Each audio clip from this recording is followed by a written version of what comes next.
Assalamualaikum warahmatullahi wabarakatuh. Saya Dayana Fazira akan menjelaskan tentang klasifikasi dan morfologi pada belalang di lingkungan persawahan.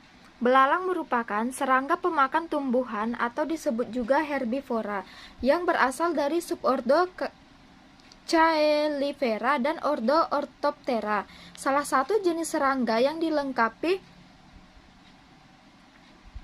dengan sepasang antena dengan ukuran yang selalu lebih pendek dari ukuran tubuhnya. Belalang juga memiliki ovipositor pendek.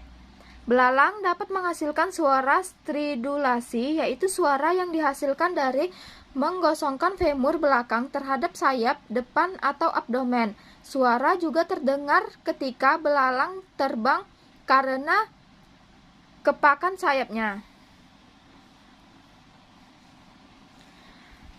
Selanjutnya yaitu femur berukuran panjang dan sangat berguna untuk belalang melompat, berpindah ke tempat yang lainnya.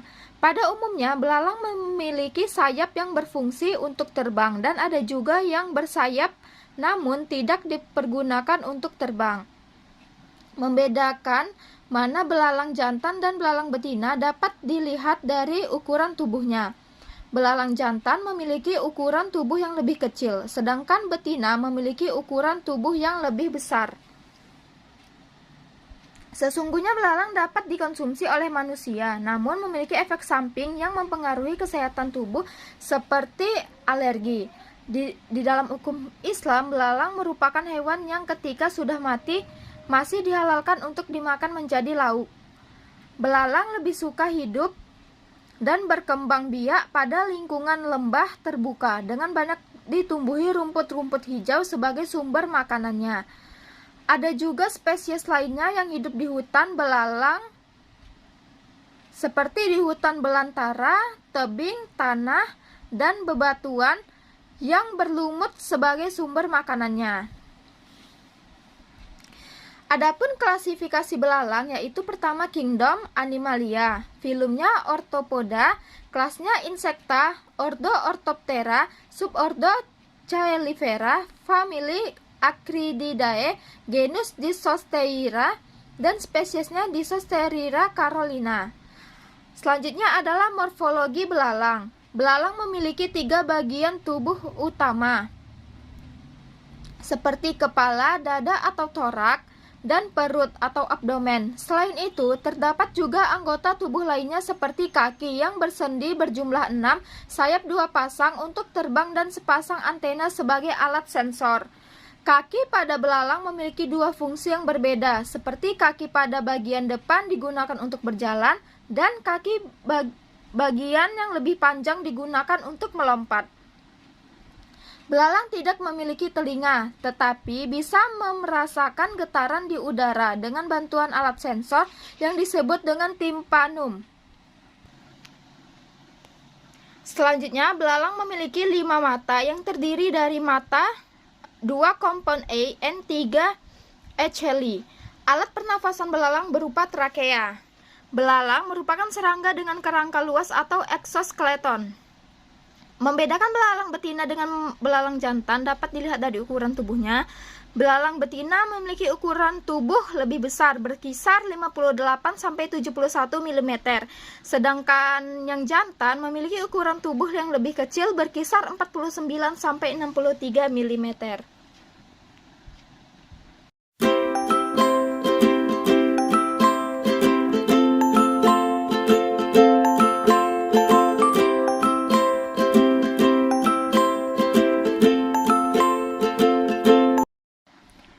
Indonesia merupakan negara agraris dengan luas sawah pada tahun 2013 mencapai 8.112.103 hektar. Yang salah satu masalah yang dihadapi para petani di Indonesia adalah serangan hama. Kerugian akibat serangan hama terjadi terhadap tanaman pertanian yang cukup besar. Beberapa peristiwa serangga hama yang cukup besar dan merugikan tercatat dalam sejarah pembangunan pertanian Indonesia. Identitas kerugian akibat serangga hama terjadi cukup nyata, terutama di lahan pertanian yang intensif. Belalang merupakan serangga yang menjadi hama bagi pertanian. Belalang muda maupun dewasa sangat rakus dan umumnya menyerang tanaman dari famili Gramineae seperti padi, jagung, dan tebu, tetapi juga menyerang tanaman hias, buah, sayuran, dan tanaman perkebunan. Tanaman yang diserang hama ini memiliki gejala robekan pada daun dan pada serangan yang hampir keseluruhan daun habis, termasuk tulang daun. Selanjutnya, serangan hama belalang merupakan fenomena yang terjadi hampir di setiap di wilayah Indonesia. Para petani umumnya menggunakan pestisida kimia dalam mengatasi serangan hama. Penggunaan pestisida kimia yang berlebih menyebabkan timbulnya masalah lingkungan, ketahanan hama terhadap pestisida, resurgensi serangga dan organisme pengganggu tumbuhan, kematian serangga yang menguntungkan residu pestisida dalam bahan makanan dan pakan ternak. Mempertimbangkan masalah ini, timbul kekhawatiran di dunia tentang toksisitas pestisida kimia dan kebutuhan untuk meningkatkan metode pengendalian bersifat non-kimia dalam pengendalian hama terpadu. Urutan rantai makanan di sawah. Dalam ekosistem sawah, rantai makanan dapat terlihat pada kehidupan sekitarnya. Rantai makanan di sawah bermula dari tumbuhan berupa padi dan berlanjut pada hewan-hewan yang berinteraksi di dalam ekosistem itu.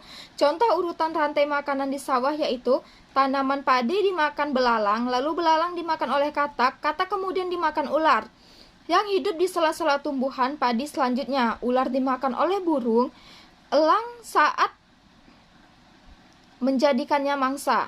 Jika dibuat bagan, maka bentuknya rantai makanan di sawah akan seperti berikut ini. Padi atau P dimakan belalang, belalang sebagai konsumen 1, katak sebagai konsumen 2, ular sebagai konsumen yang ketiga, dan elang sebagai konsumen yang keempat. Dalam rantai makanan di sawah, tanaman padi memiliki peran sebagai produsen atau P. Jika semua makhluk hidup dalam rantai makanan di sawah mati, pengurai akan membusukkannya menjadi unsur hara yang bisa dimanfaatkan oleh padi jika matinya masih di ekosistem yang sama.